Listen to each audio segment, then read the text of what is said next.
Halo teman-teman mahasiswa, jumpa lagi di channel YouTube kesayangan kalian semua, Ilmuwan Muda. Channel yang inspiratif dan tentunya edukatif. Pada video kali ini guys, kita akan kembali lagi bedah skripsi ya. Khususnya di video ini adalah jurusan fisika. Dan khusus di video ini adalah bab satunya, yakni bab pendahuluan. Jadi buat kalian yang sedang bingung untuk membuat bab satu pendahuluan ya terkait jurusan fisika, tonton video ini sampai selesai. Oke, langsung saja saksikan yang satu ini, cekidot.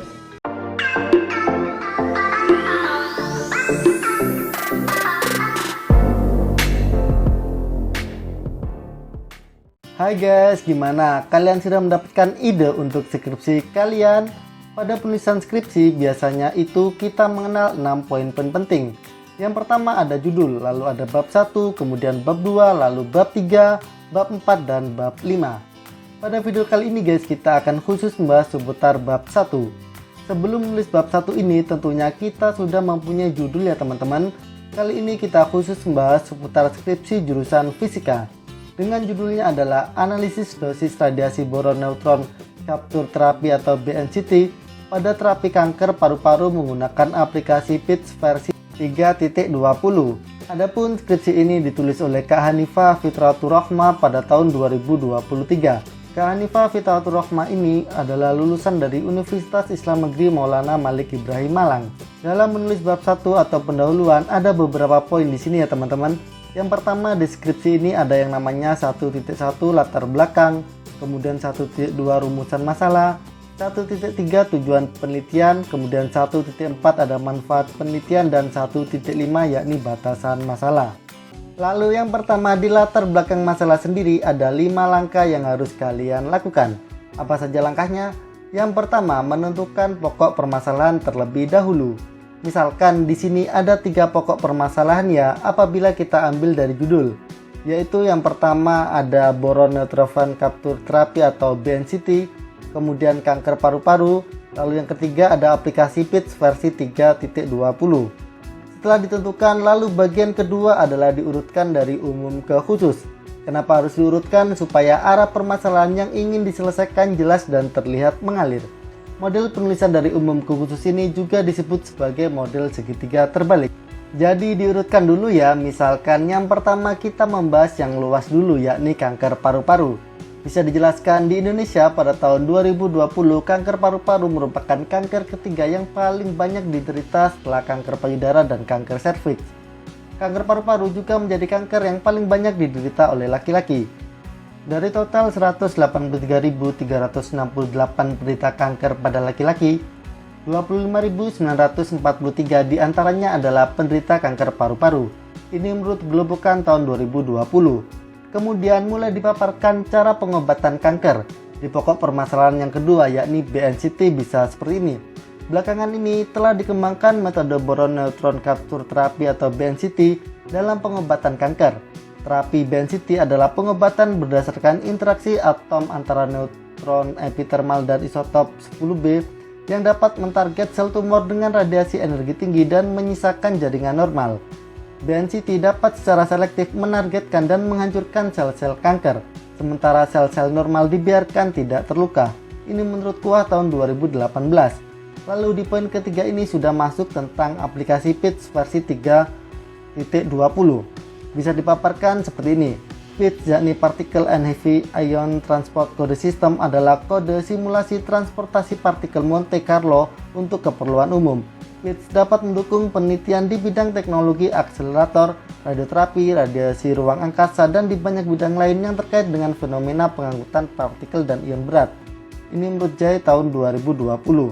Percobaan BNCT dengan program PITS pada kanker paru-paru bertujuan untuk mengetahui pengaruh konsentrasi boron terhadap laju dosis total pengobatan kanker paru-paru dan mengetahui pengaruh konsentrasi boron terhadap lamanya waktu penyinaran untuk pengobatan kanker paru-paru. Lalu bagian yang ketiga yang perlu diperhatikan adalah jadikan setiap pokok permasalahan sebagai ide pokok dalam setiap paragraf. Jadi nantinya setiap paragraf harus terdiri dari satu ide pokok. Tidak boleh ada 2 ide pokok tergabung dalam satu paragraf. Mengapa demikian? Karena nanti setiap paragraf akan sulit dipahami jika lebih dari 2 ide pokok di dalamnya. Tapi satu ide pokok ini bisa dikembangkan juga sampai dengan 2 atau 3 paragraf. Jadi misalkan tulisan mengenai kanker paru-paru dijabarkan hingga 3 paragraf, lalu tentang boron neutron kaptur terapi atau BNCT 4 paragraf, dan seterusnya. Perlu diperhatikan juga bahwa setiap paragraf nantinya minimal harus terdiri dari 3 kalimat. Oke, misalkan contohnya seperti ini ya teman-teman. Yang pertama terkait kanker paru-paru. Di Indonesia pada tahun 2020, kanker paru-paru merupakan kanker ketiga yang paling banyak diderita setelah kanker payudara dan kanker serviks. Ini menurut Globokan tahun 2020. Lalu yang kedua misalkan terkait BNCT. Terapi BNCT adalah pengobatan berdasarkan interaksi atom antara neutron epithermal dan isotop 10B yang dapat mentarget sel tumor dengan radiasi energi tinggi dan menyisakan jaringan normal. Ini menurut Kuah tahun 2018. Lalu selanjutnya terkait PITS. PITS atau Particle and Heavy Ion Transport Code System adalah kode simulasi transportasi partikel Monte Carlo untuk keperluan umum. Ini menurut Jaya tahun 2020. Misalkan ya, coba bayangkan teman-teman, kalau kalian mempunyai 5 pokok permasalahan, nah sedangkan satu ide pokok itu sendiri bisa jadi 2 sampai dengan 3 paragraf. Kalau kalian punya 5 berarti sudah ada 10 bisa, 15 bisa. Nah, banyak kan? Lalu yang perlu digarisbawahi nantinya setiap paragraf itu minimal terdiri dari 3 kalimat ya teman-teman. Jadi paling sedikit 3. Banyak boleh, lebih sedikit jangan, karena kurang dari 3 itu belum satu paragraf. Kemudian yang bagian keempat teman-teman yang harus diperhatikan adalah tuliskan penelitian sebelumnya dan bandingkan dengan penelitianmu. Jadi kalian tulis di sini penelitian sebelumnya itu seperti apa. Misalnya dari jurnal-jurnal siapa, tahun berapa itu meneliti tentang apa, lalu bandingkan dengan penelitian kalian yang membahas seputar apa. Misalnya pada skripsi ini tentang analisis dosis radiasi boron neutron kaptur terapi atau BNCT pada terapi kanker paru-paru menggunakan aplikasi PITS versi 3.20. Peneliti membandingkan dengan penelitian terdahulu oleh Harris et al. Tahun 2018 yang berjudul analisis dosis pengobatan boron neutron kaptur terapi atau BNCT kanker paru-paru berdasarkan Particle and Heavy Ion Transport Code System atau PITS. Dalam penelitian ini menunjukkan bahwa semakin besar jumlah konsentrasi boron yang diinjeksikan, maka semakin tinggi pula laju dosis total organ yang diterima. Dan semakin besar jumlah konsentrasi boron yang diinjeksikan, maka semakin cepat waktu penyinaran untuk pengobatan kanker paru-paru. Lalu poin yang kelima, munculkan alasan pentingnya dilakukan penelitian. Setiap alasan tersebut nantinya juga disertai bukti berupa referensi dari sumber yang terpercaya, baik itu jurnal, surat kabar, buku, atau yang lainnya. Jadi di latar belakang kalian harus menunjukkan mengapa penelitian ini harus dilakukan. Alasan logisnya apa kalau disambungkan dengan contoh sebelumnya. Misalkan kanker paru-paru merupakan jenis kanker kedua yang paling banyak diderita di seluruh dunia. Selain itu, kanker paru-paru juga merupakan penyebab kematian utama pada laki-laki dan perempuan. Ini menurut Kemenkes tahun 2017. Belakangan ini telah dikembangkan metode boron neutron kaptur terapi yakni BNCT dalam pengobatan kanker. Sementara percobaan BNCT dengan program PITS pada kanker paru-paru bertujuan untuk mengetahui pengaruh konsentrasi boron terhadap laju dosis total pengobatan kanker paru-paru dan mengetahui pengaruh konsentrasi boron terhadap lamanya waktu penyinaran untuk pengobatan kanker paru-paru. Berdasarkan paparan latar belakang di atas, maka akan dilakukan penelitian berjudul analisis dosis radiasi boron neutron kaptur terapi atau BNCT pada terapi kanker paru-paru menggunakan aplikasi PITS versi 3.20. Karena semakin jelas dan kuat alasan yang kalian munculkan, maka itu akan membuktikan bahwa penelitian kalian sangat penting untuk dilakukan. Poin kelima ini biasanya terletak di bagian akhir latar belakang ya teman-teman. Kemudian ada 4 hal terkait referensi yang perlu diperhatikan. Apa saja itu? Yang pertama, gunakan referensi paling update. Referensi paling terbaru, kalau bisa 3 sampai dengan 5 tahun terakhir. Misalkan sekarang tahun 2023, maka kalian bisa menggunakan tahun 2022, 2021 sampai dengan 2018. Tapi biasanya ini khusus jurnal ya guys, sedangkan untuk buku-buku tahun 90-an tidak apa-apa, tidak masalah. Kenapa? Karena buku itu sudah terpercaya dan belum ada pembaruan sebelumnya. Sedangkan jurnal sering ada penelitian yang terbaru. Lalu poin yang kedua, gunakan referensi yang berhubungan. Jadi perhatikan korelasinya. Saat kalian memutuskan memasukkan atau menambahkan referensi harus perhatikan apakah benar-benar memiliki hubungan atau tidak. Atau ada hubungannya sedikit tidak masalah. Tapi kalau tidak ada hubungannya atau hubungannya terlalu jauh sebaiknya jangan digunakan. Selanjutnya poin yang ketiga yang harus diperhatikan adalah referensi hanya sebagai penunjang. Yang paling penting adalah gagasan atau ide dari penulis itu sendiri. Jadi gagasan kalian yang berperan penting di sebuah skripsi. Karena skripsi adalah sebuah karya tulis yang muncul dari ide, sedangkan referensi itu untuk menguatkan ide yang disampaikan supaya benar-benar rasional dan bisa dilogika. Kemudian poin yang keempat, jangan malas mengubah cara penyampaian. Perlu diperhatikan, kalian harus menggunakan bahasa sendiri dan juga baku sekaligus mudah untuk dimengerti. Jadi stop plagiarisme atau kalian mencontoh, kalian menuliskan tulisan orang lain tanpa mencantumkan sumber atau tanpa mengubah tulisan tersebut, itu bisa tercek plagiarisme. Lanjut ke rumusan masalah. Adapun rumusan masalah yang terdapat dalam skripsi ini ada 3, yakni yang pertama, bagaimana pengaruh pemberian konsentrasi boron terhadap laju dosis radiasi yang diterima oleh masing-masing organ pada terapi kanker paru-paru menggunakan BNCT. Kemudian yang kedua, bagaimana pengaruh pemberian konsentrasi boron terhadap lama waktu paparan radiasi pada terapi kanker paru-paru menggunakan BNCT. Kemudian yang ketiga, berapa konsentrasi optimal boron pada simulasi ini yang dapat diberikan tanpa merusak jaringan sehat di sekitarnya.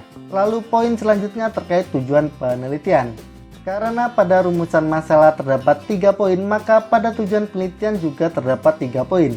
Yakni yang pertama, untuk menentukan banyaknya konsentrasi boron terhadap dosis radiasi yang diterima oleh masing-masing organ pada terapi kanker paru-paru menggunakan BNCT. Lalu tujuan yang kedua, untuk menentukan banyaknya konsentrasi boron terhadap lama waktu paparan radiasi pada terapi kanker paru-paru menggunakan BNCT.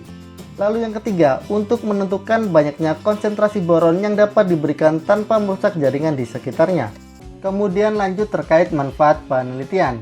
Manfaat dari penelitian ini adalah yang pertama, mengetahui geometri kanker paru-paru dan dosis boron optimal yang dapat diberikan menggunakan aplikasi PITS versi 3.20. Lalu yang kedua, sebagai referensi untuk permodelan geometri kanker paru-paru di Indonesia. Kemudian manfaat yang ketiga, sebagai referensi untuk diadakannya penelitian lebih lanjut untuk pengobatan kanker paru-paru di Indonesia. Lalu poin selanjutnya terkait batasan masalah.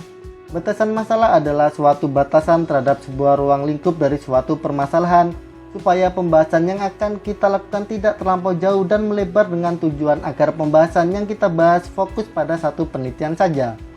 Adapun batasan masalah dari penelitian ini adalah sebagai berikut.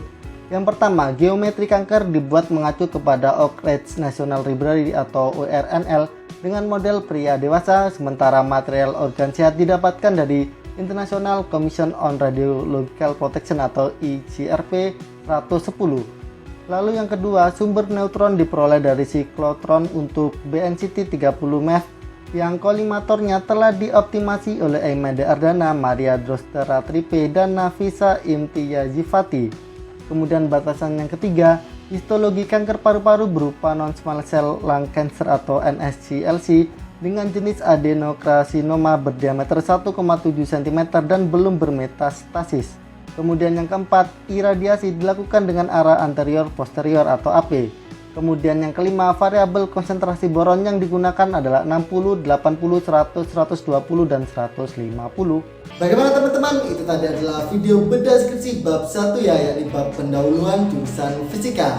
Menarik bukan? Apabila menurut kalian ada yang kurang jelas atau masih ada yang ditanyakan, jangan sungkan-sungkan langsung saja tanyakan di kolom komentar di bawah ini. Dan apabila menurut kalian video ini bermanfaat, jangan lupa untuk like, komen, dan share video ini ke teman-teman kalian semuanya. Oke, cukup sekian dari Ayam. Salam dari kami, salam ilmuwan muda. Halo teman-teman semuanya. Halo teman-teman mahasiswa, jumpa lagi di channel YouTube kesayangan kalian semua, ilmuwan muda. Channel yang inspiratif dan tentunya edukatif. Pada video kali ini guys, kita akan kembali lagi ke skripsi ya. Khususnya di video ini adalah jurusan